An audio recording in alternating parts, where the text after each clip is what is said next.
नमस्कार दोस्तों, मुद्दे की बात में आपका स्वागत है। अगर आपको लगता है कि अखिलेश यादव जिस पीडीए की बात लगातार करते हैं उसमें महज पिछड़ा, दलित और अल्पसंख्यक ही है तो आप मुगालते में हैं। अखिलेश यादव का कहना है कि पीडीए के पी में पंडित जी भी हैं। ये बात अखिलेश यादव ने एक चैनल है लाइव टाइम्स, उसके कॉन्क्लेव में कही। आज वो लखनऊ में उसके कॉन्क्लेव में थे, लेकिन अब ये बात उन्होंने उनसे जब पीडीए पर सवाल पूछा गया उस दौरान कही, लेकिन सियासी नज़रिए से ये काफ़ी काबिले गौर हो जाती है, क्योंकि पिछले कई दिनों से अखिलेश यादव यूपी में तथाकथित ठाकुर राज पर निशाना साधते हुए ब्राह्मणों के मुद्दे उठा रहे हैं। तो क्या अखिलेश यादव दलित बनाम ठाकुर की राजनीति के साथ साथ ठाकुर बनाम बाकी स्वर्ण की राजनीति भी कर रहे हैं? ये एक देखने वाली बात है। उनके पिछले कुछ दिनों के डेवलपमेंट्स पर, पॉलिटिकल डेवलपमेंट्स को नज़दीक से देखेंगे तो इसका अंदाज़ा लगता है। अभी हाल में समाजवादी पार्टी में हरीश मिश्रा शामिल हुए, उनके समर्थन में जिस तरीके से खड़े हुए। विनय तिवारी, हरिशंकर तिवारी के बेटे की गिरफ्तारी के बाद कुछ लोगों को हाथा नहीं भाता, या फिर ब्राह्मणों पर उत्पीड़न बंद करो की तख्तियाँ लेकर समाजवादी पार्टी के कार्यकर्ताओं का लखनऊ में प्रदर्शन करना, ये तमाम चीज़ें दिखाती हैं कि समाजवादी पार्टी की राजनीति में कहीं ना कहीं ब्राह्मण वोट को लेकर भी कुछ चल रहा है। हालांकि इसके साथ साथ कश्मीर के पहलगाम में जो आतंकी हमला हुआ उसमें शुभम द्विवेदी पर एक बयान, जो मारे गए इस हमले में शुभम द्विवेदी, उनको लेकर अखिलेश यादव ने एक बयान दिया, जिसके बाद वो योगी आदित्यनाथ के निशाने पर भी हैं और एनडीए की दूसरी पार्टियों के निशाने पर भी हैं। लेकिन कुल मिलाकर अखिलेश यादव की ये ब्राह्मण पॉलिटिक्स जो है वो उत्तर प्रदेश में राजनीति के जानकारों का ध्यान खींच रही है। इस पूरी पॉलिटिक्स को देखने समझने के लिए हमारे साथ आज मौजूद हैं दो बेहद वरिष्ठ पत्रकार, डॉक्टर उत्कर्ष सिन्हा, राजनीतिक विश्लेषक और वरिष्ठ पत्रकार हैं, साथ ही ज्ञानेंद्र शुक्ला, राजनीतिक विश्लेषक हैं, वरिष्ठ पत्रकार हैं। इनसे हम समझेंगे। सबसे पहले डॉक्टर उत्कर्ष सिन्हा, मैं आपसे ही समझना चाहता हूँ। हमने पिछले काफ़ी दिनों में ये बात गौर की कि अखिलेश यादव जो हैं वो सिर्फ ठाकुर राज पर जब वो बात करते, पुलिस थानों की बात भी जब उन्होंने की तो ये कहा गया कि वो ठाकुरों को अंडरलाइन करते हुए शायद ब्राह्मणों को भी ये संदेश दे रहे हैं कि सिर्फ ठाकुरों को जो कहते हैं मलाई मिल रही है और बाकी ब्राह्मणों का वोट सिर्फ बीजेपी ले रही है। क्या आपको लगता है कि हम बार बार जो दलित बनाम ठाकुर तक ही अखिलेश यादव की इस पीडीए की राजनीति को देख रहे थे, ये उससे आगे है और इसमें ठाकुर बनाम बाकी स्वर्ण भी हैं? नीरज जी, देखिए, एक बात ये समझने की है कि कोई भी राजनीतिक दल जब तक अपने सपोर्टर्स का विस्तार नहीं करता है तब तक वो सफल नहीं हो सकता, एक बात। और दूसरी बात ये है कि लेकिन उस विस्तार के साथ अपने कोर को पकड़ के रखना भी उतना ही जरूरी है। जब ये पीडीए आया तो उसके बाद से घटनाएं देखिए, बिल्कुल ये सही बात थी कि पिछड़ा, दलित, अल्पसंख्यकों को फोकस किया उन्होंने, और हमने देखा कि 2024 के लोकसभा चुनाव में वो कंसोलिडेट काफी हद तक कर भी गए। उसके बाद से उनसे एक दफा सवाल पूछा गया, अखिलेश यादव काफी स्मार्ट प्ले करने लगे हैं, तो उनसे पूछा गया था एक बार कि ये ए से अल्पसंख्यक, तो उन्होंने कहा नहीं, अगड़ा भी है और आधी आबादी भी है, तो ए को भी उन्होंने डिफाइन कर दिया। अब ये जो आज जिस कार्यक्रम का आप जिक्र कर रहे हैं, एक्चुअली कल भी यही हुआ था। कल लोहिया वाहिनी की एक बैठक थी समाजवादी पार्टी के कार्यालय में, और उसके भीतर एक पार्टी के ही ब्राह्मण कार्यकर्ता ने जब अपने बारे में बात की तो उन्होंने कहा, ये देखो, पी हो तुम हमारे साथ, पी मतलब पंडित।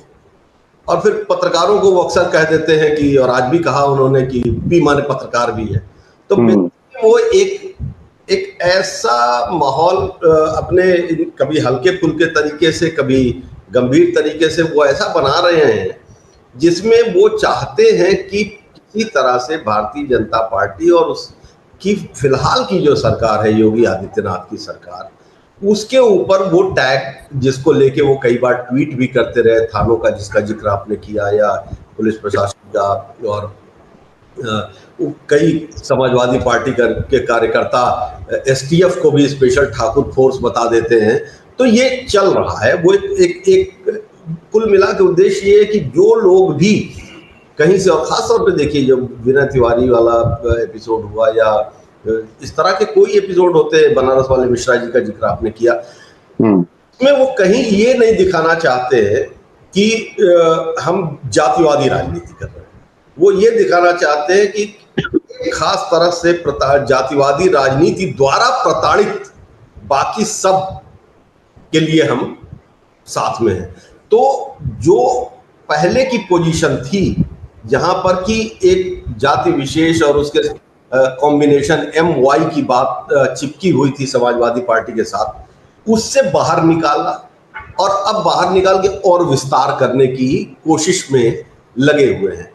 ये चलेगा, आप देखिएगा कि धीरे धीरे जैसे जैसे घटनाएं होंगी वैसे वैसे ये विस्तारीकरण की बात बढ़ेगी और बीजेपी के ऊपर एक दबाव बनेगा कि वो इसको काउंटर करे। क्योंकि होता, मैं बार बार यही कहता हूं कि जैसे जैसे चुनाव नजदीक आता है हर पार्टी अपना पिच बनाने की कोशिश करती है और अपने पिच पे दूसरों को खिला ले जो वो चैंपियन होता है। यही अखिलेश यादव भी कर रहे हैं। बिल्कुल। ज्ञानेंद्र, आपसे भी यही सवाल है कि ब्राह्मण को बार बार अगर अखिलेश यादव कह रहे हैं कि ठाकुरों की वजह से आपकी अनदेखी हो रही है, आपका सिर्फ वोट लिया जा रहा है, तो बीजेपी से नाराज हो भी गए तो क्या समाजवादी पार्टी को वोट देंगे ब्राह्मण? देखिए, पहली बात तो यही है कि अखिलेश यादव जिस तरीके से अभी उत्कर्ष जी जो बता रहे थे वो बात बिल्कुल सही है कि जब आपका अपना एक बेस होता है, अपने कुछ कोर वोटर होते हैं लेकिन अपना दायरा आप बढ़ाते हैं। आप ये इस जो बात हो रही है, जो चर्चा हो रही है कि इस वक्त अखिलेश यादव ने जो रुख लिया है, खासतौर से राणा सांगा प्रकरण में रामजी लाल सुमन का जो बयान आया उसके बाद से जो वो जिस तरीके से रुख ले रहे हैं उसमें वो सीधे तौर से वो जब बात कर रहे हैं, अब वो पीडीए को कर रहे हैं और वो दलित बनाम जो ठाकुर, इस नैरेटिव को कहीं ना कहीं वो रेखांकित करते हुए दिखाई दे रहे हैं। अब आप यहाँ पर एक बात गौर करिए कि 2012 में जब अखिलेश यादव की सरकार बनी थी, सत्ता में आए थे, तो उस वक्त 48 क्षत्रिय बिरादरी से जो विधायक जीते थे उनमें से 38 समाजवादी पार्टी से थे। और इस बात को लेकर हमको याद है कि 2012 में अखिलेश यादव कहते भी थे कि क्षत्रिय बिरादरी का उनका बड़ा सपोर्ट उनको मिला है और इसीलिए 11 मंत्री बनाए थे इस बिरादरी से। और लेकिन जब उसके बाद से 2014 के बाद से बदलाव होना शुरू हुआ, तमाम उनके जो नेता थे वो एक के बाद एक हटते रहे। नीरज शेखर सबसे बड़े चेहरा थे, चंद्रशेखर के बेटे वो बीजेपी में चले गए। फिर लगातार जो नेताओं के जाने का सिलसिला रहा, उनमें से क्षत्रिय नेता ज्यादा थे। मनोज पांडे भी गए, मुख्य सचेतक हुआ करते थे सपा के, लेकिन राकेश प्रताप सिंह, अभय सिंह सबसे बाद में ये जाने वाले थे। राजा भैया से तलकी तो सीधे तौर से दिखाई दे रही है, अभी कुछ दिन पहले भी उन्होंने कहा।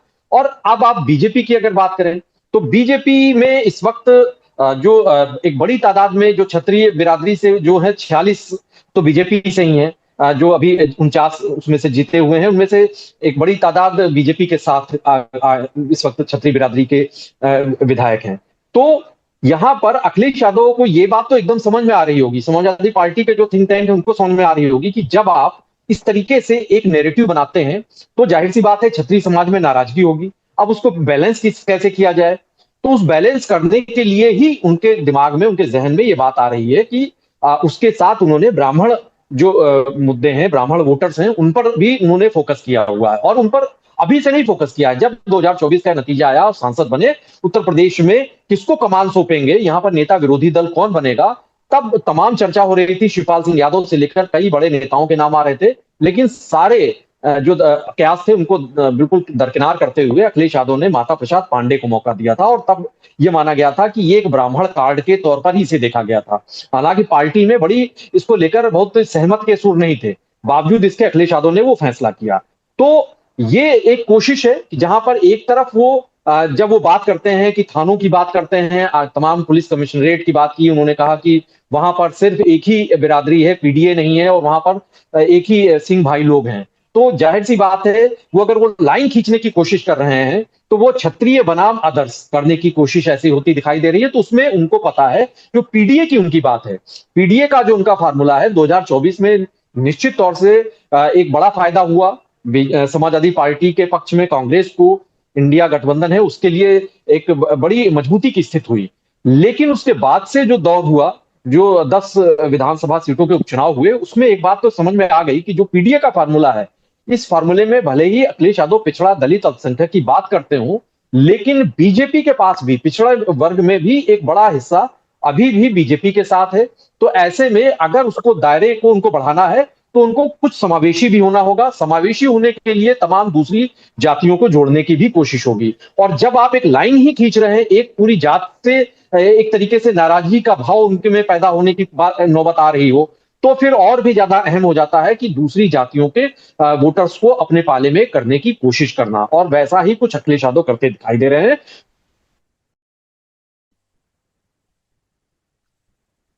लगता है ज्ञानेंद्र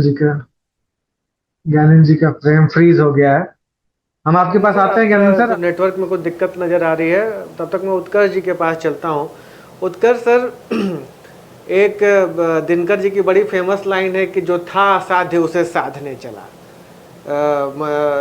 ये रश्मि रथी में उन्होंने लिखा है और मैं यहाँ इसका इस्तेमाल करता हूँ कि जिस तरीके का वोटिंग पैटर्न ब्राह्मणों का है उत्तर प्रदेश में, खास करके 2014 के बाद से, अखिलेश यादव क्या अगर उनके दिमाग में ये, मन में ये होप है कि ब्राह्मण उनको वोट कर देगा, तो ये वोटिंग पैटर्न से तो दिख नहीं रहा है ना। और क्या आपको लगता है कि उत्तर प्रदेश में ऐसा कोई जातिगत विभेद अभी ब्राह्मण और राजपूतों के बीच में क्रिएट हो रहा है, जैसा कि परंपरागत रूप से होता रहा है वीरभद्र सिंह के ज़माने से? पूर्वांचल में हम लोगों ने देखा है ब्राह्मण वर्सेस राजपूतों की एक लड़ाई लंबे अरसे से चली आ रही थी, लेकिन क्या आपको लग रहा है कि वही बात आज भी लागू है? क्योंकि आज बीजेपी दोनों जातियों का करीब 90% वोट पाती है और चुनाव दर चुनाव पा रही है। 2014 के बाद से ऐसा कोई चुनाव नहीं हुआ जिसमें इन दो जातियों ने, ब्राह्मणों ने और ठाकुरों ने, बीजेपी को दरकिनार करके कोई और पकड़ा हो। पिछली बार तमाम कैंपेन हुआ कानपुर के क्रिमिनल के नाम पर या तमाम नाम पर कि ब्राह्मणों को टारगेट कर रही है बीजेपी की सरकार, लेकिन 2022 में भी वही हुआ, 2024 में भी वही हुआ। तो अखिलेश यादव क्या असाध्य को साधने की रणनीति अपना रहे हैं?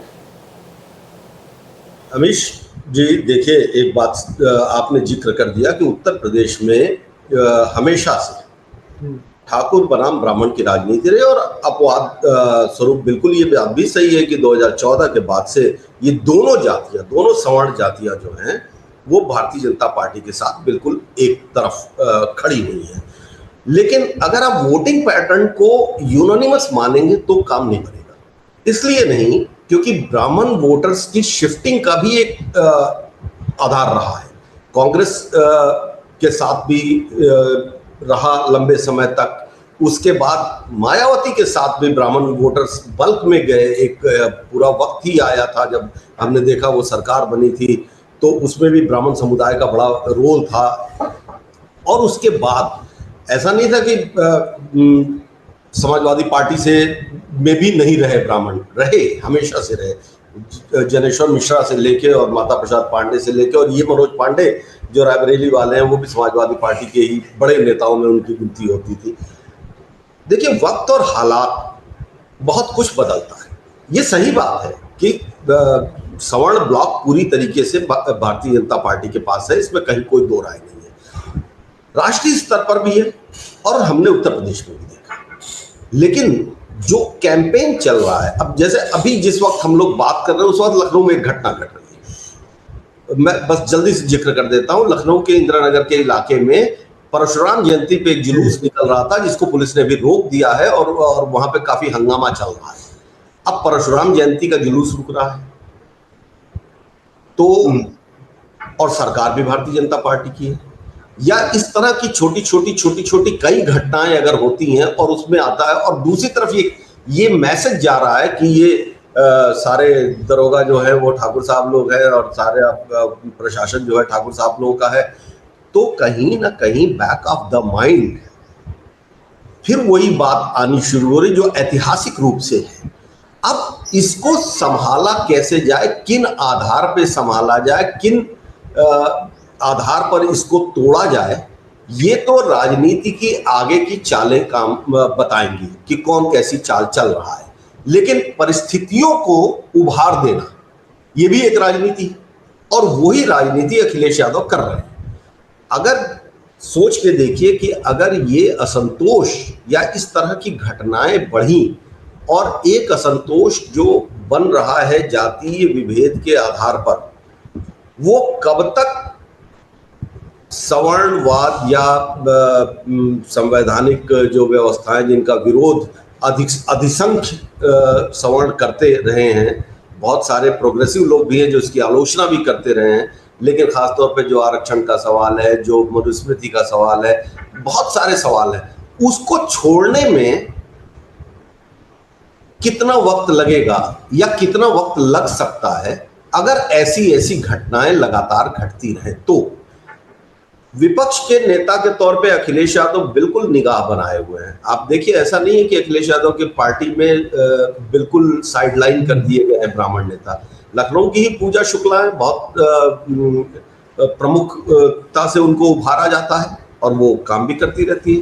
तो ऐसे बहुत सारे नेता हैं। माता प्रसाद पांडे का जिक्र ज्ञानंद भाई ने कहा, बहुत बढ़िया उदाहरण है ये, जब वो एक अपने ऊपर से आरोप हटाने में एक तरह से कामयाब हो गए कि साहब ये एंटी ब्राह्मण या एंटी राजपूत है। अब उत्तर प्रदेश में माता प्रसाद पांडे नेता है, दिल्ली में जब संसद भवन में बैठते हैं तो बगल में अवधेश प्रसाद होते हैं। तो ये एक तरीके से, जो मैं पहले भी कह रहा था कि जो आरोप लगते रहे पिछले 10 सालों में समाजवादी पार्टी के ऊपर या उसके पहले से भी, कि एक जाति या एक तुष्टीकरण की पार्टी है, उस कॉम्बिनेशन पे चलती है। अब तो उत्तर प्रदेश की राजनीति या देश की राजनीति भी बाइपोलर है ना, मल्टीपोलर तो रही नहीं। और बाइपोलर पॉलिटिक्स में अगर आप ऐसे ही सिर्फ एक दो कैलकुलेशन पे चलेंगे तो आप चल नहीं सकते। तो ऐसी घटनाएं जब भी होंगी, हम देखेंगे कि अखिलेश यादव या समाजवादी पार्टी के बयान आएंगे, हम तब भी देखेंगे दरअसल वो असंतोष को अपने पक्ष में करने और साथ ही साथ भारतीय जनता पार्टी पर नहीं, लेकिन वर्तमान सरकार के ऊपर ये आरोप लगाने में उसका इस्तेमाल जरूर किया जाएगा कि यह एक ठाकुरों के पक्षधरता की पार्टी है और वो बारूद, वो बत्ती कैसे सुलगती है, ये आने वाले दिनों में हमें दिखाई देगा। चलते हैं इस बात को। ज्ञानंद सर, सवाल मेरा यह है कि उत्तर प्रदेश में जब से मुख्यमंत्री योगी आदित्यनाथ मतलब सीएम बने, तब से ये कैंपेन चलाने का मौका अखिलेश यादव समाजवादी पार्टी को मिला कि ये तो राजपूत मुख्यमंत्री है, ठाकुर मुख्यमंत्री। चलिए ये बात समझ में आती है, लेकिन ब्राह्मण विरोध का जो चेहरे रहे, ब्राह्मण विरोध का चेहरा कांग्रेस से निकले, जितिन प्रसाद ब्राह्मण मंच बनाया, तमाम आरोप लगाए योगी सरकार पर, अंततः भाजपा ने ऐसी ऑफरिंग की कि वाया लखनऊ, अभी दिल्ली में मंत्री हैं, पहले लखनऊ में मंत्री हुए भाजपा सरकार में, अभी दिल्ली में मंत्री हैं मोदी सरकार में। भाजपा के पास ब्राह्मणों के लिए किसी ऑफरिंग की कमी है क्या सर? कुलपति बन ही रहे हैं, यूपी पीसीएस की लिस्ट में नाम देख के वो अपने खुश हो ही रहे हैं, प्रोफेसर बन ही रहे हैं ब्राह्मण, मतलब मंत्री हैं ही, चल रही है, रसूख है ही। क्यों अखिलेश यादव का दामन वो थामेंगे? किस नैरेटिव पर थामेंगे? या अखिलेश यादव के किसी भ्रम की राजनीति की तरफ जा रहे हैं, या वो बस डिस्टर्ब कर रहे हैं? एक बनी बनाई बीजेपी का एक है कोalition बना हुआ है, उसमें उनको कुछ ना कुछ पत्थर फेंकने वो फेंक रहे हैं, क्योंकि 2007 में भी कहा गया कि मायावती को ब्राह्मणों ने वोट किया, महज 17% वोट किया था ब्राह्मणों ने, वो भी नीरज जी उन सीटों पर जहां पर ब्राह्मण कैंडिडेट मायावती ने दिए थे। तो ब्राह्मण जाति तो शुरुआत से स्पष्ट रही है ना, पहले कांग्रेस के साथ थी, अब भाजपा के साथ में है। अखिलेश यादव कहां मौका खोज रहे हैं? देखिए, 2012 के चुनाव में एक बड़ा हिस्सा समाजवादी पार्टी के साथ गया था ब्राह्मण समुदाय का, उन वोटर्स का, लेकिन उसके बाद से, जब से मोदी ईरा आया है 2014 के बाद से स्थितियां बिल्कुल बदलती रही, और 2017 के बाद 2022 के चुनाव को आप याद करिए कि उस वक्त बिल्कुल नैरेटिव एकदम बना हुआ था, जो आपने जिक्र भी किया, विकास दुबे वाला जो एक मामला था कानपुर में जिसका एनकाउंटर हुआ था, और उसको लेकर बड़ा मुद्दा उठाया गया था। और उस वक्त 2022 के चुनाव से पहले अखिलेश यादव तमाम जगहों पर वो परशुराम की मूर्तियां लगाना, फरसा जो है उसको स्थापित करना, वो सब कई सारे कार्यक्रम में उसमें हिस्सा ले रहे थे। लेकिन जो नतीजा है उसके बाद से एकदम साफ दिखाई दे रहा था कि एक बड़ा तबका ब्राह्मण समुदाय का जो नाराजगी का भाव हो रहा था, जो एक कोशिश हो रही थी एक लाइन खींचने की कि योगी की सरकार दरअसल पक्षधरता कर रही है क्षत्रिय समाज को लेकर। और ये बात एकदम सर्वविदित है कि उत्तर प्रदेश में ब्राह्मण बनाम क्षत्रिय की राजनीति होती रही है, और खासतौर से पूर्वांचल इलाके में। तो ऐसे में ये कोशिश है, राजनीति में कोशिश करना तो बिल्कुल ही चलन ही रहा है उसका, उसको कैसे उसको नकारा जा सकता है। और ये कोशिश इसलिए भी अखिलेश यादव की है कि जो हाथा वाला मामला है उन्होंने उठाया, इसमें कोई दो राय नहीं कि हरशंकर तिवारी को लेकर ब्राह्मण समुदाय का खासतौर से पूर्वांचल में गोरखपुर और आसपास के इलाकों में एक सहानुभूति की बात होती है, और वहां पर कुछ लोगों को जरूर लगता होगा कि उनके साथ न्याय नहीं हो पा रहा है। उनके बेटे को जब गिरफ्तारी हुई उस पर भी जिस तरीके से अखिलेश यादव ने उनका साथ दिया, उनके परिवार का, हाथा के साथ में तिवारी परिवार को साथ एकजुटता दिखाने की कोशिश की, तो वो कोशिश अपनी तरफ से कर रहे हैं। और राजनीति में तो कोशिश की ही जाती रही है, और कोशिश करने में तो बीजेपी में भी आप देखिए ना कि मोदी जी भी तो ईडी और वो तमाम चीजें बांटने की कोशिश करते हैं, जबकि सबको पता है कि मुस्लिम समुदाय का एक बड़ा हिस्सा बीजेपी के संग आता ही नहीं। 92% वोटर्स इंडिया गठबंधन या दूसरी पार्टियों के साथ जाते हैं। लेकिन कोशिश की जा रही है, होती है। कोशिश में ये हिस्सा होता है कि अगर कुछ हिस्सा ही, कुछ परसेंटेज ही साथ में आ गए, तो जो फ्लोटिंग वोटर्स की बात होती है, कुछ वोटर्स, कुछ परसेंटेज की बात होती है, 1-2% वोटर्स में भी असर पड़ जाएगा तो उससे बड़े नतीजों में असर आ जाता है। तो इसलिए ये कोशिश, मुझे ऐसा लगता है कि अखिलेश यादव वो कोशिश करते रहे हैं। लेकिन आप ये नहीं भूलिए कि अखिलेश यादव जो पीडीए का जो फार्मूला है उसमें कई बार उसमें इम्प्रोवाइज करते रहे, वो बात कहते रहे। जैसे उन्होंने पिछली बार कहा था कि ये ए फॉर जो है आदि आबादी भी है, आदिवासी भी है, और अब पत्रकार और जो उसको पंडित की भी बात कर रहे हैं, ब्राह्मण की भी बात कर रहे हैं। तो वो लगातार पीडीए को इसी तरीके से बताने की कोशिश कर रहे हैं कि वो भले ही आप ए फॉर, उसके अल्पसंख्यक भी पहले कहा गया था, लेकिन ए फॉर आधी आबादी, ए फॉर आदिवासी भी हुआ है, अगड़े भी हुआ है, और अब सीधे तौर से अगड़े में भी ब्राह्मण जाति की बात कही है, उनका नाम लिया है, जिक्र किया है। तो ये अखिलेश यादव की कोशिश है, और राजनीति में कोशिशें इसीलिए की जाती हैं कि शायद इस उम्मीद के साथ कि कामयाब हो, और कामयाब होती हैं तो जाहिर सी बात है जो भी राजनीतिक दल कोशिश करेगा तो उसको कोई फायदा भी हो सकता है। तो इसलिए ये मान लेना कि एकदम कोई उम्मीद नहीं है, ये राजनीति में इतना ज्यादा लोग उम्मीदों पर ही सब कुछ टिका होता है। इसीलिए जो आप बात कह रहे हैं कि ब्राह्मण समाज क्यों नहीं देगा, तो ऐसा एकदम, अगर ये ट्रेंड तो बिल्कुल दिखाई दे रहा है 2014 के बाद से ब्राह्मण समुदाय का बड़ा हिस्सा बीजेपी के साथ ही दिखाई दे रहा है।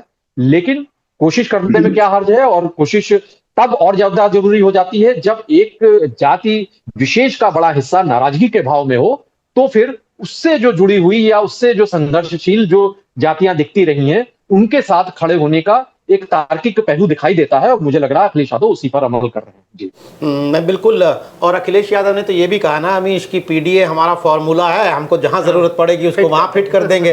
तो वो तो पीडीए का मतलब पीड़ित, दुखी और अन्याय का मारा हुआ भी कह रहे हैं। तो पीडीए की एक बड़ी छतरी एक अखिलेश यादव को नज़र आ रही है, जिसके नीचे वो तमाम लोगों को शामिल करना चाहते हैं। और दूसरी बात, वो जो हमारे मेहमानों ने कही, जो हमारे जानकार विशेषज्ञों ने कही कि ब्राह्मण वोट अखिलेश यादव को मिले ना मिले, लेकिन अगर वो एक असंतोष पैदा करते हैं बीजेपी के प्रति उनके मन में, तो भी अखिलेश यादव की जो पीडीए की पॉलिटिक्स है वो कहीं ना कहीं उसको फ़ायदा तो पहुंचता ही है। तो ये एक दिलचस्प राजनीतिक पहलू है उत्तर प्रदेश में कि तमाम दलित बनाम ठाकुर की राजनीति की हम बात कर रहे हैं, हिंदू मुस्लिम की हम बात कर रहे हैं, लेकिन ब्राह्मण जो है उस पर जिस तरह से ब्राह्मणों के मुद्दे, जिस तरह से ब्राह्मणों की बातें जिस तरह से अखिलेश यादव ने करनी शुरू की हैं, क्या ये वोट बैंक भी जो पिछले कम से कम 10-15 सालों से बीजेपी का लॉयल वोट बैंक माना जाता है, क्या इसमें भी किसी तरह की उठापटक होगी, और होगी तो किस डायरेक्शन में होगी, किस दिशा में होगी? हमारी नज़र उस पर बनी रहेगी। आज बातचीत में शामिल होने के लिए डॉक्टर उत्कर्ष सिन्हा, ज्ञानेंद्र शुक्ला, आपका बहुत बहुत शुक्रिया। तमाम दर्शकों का आभार। नमस्कार।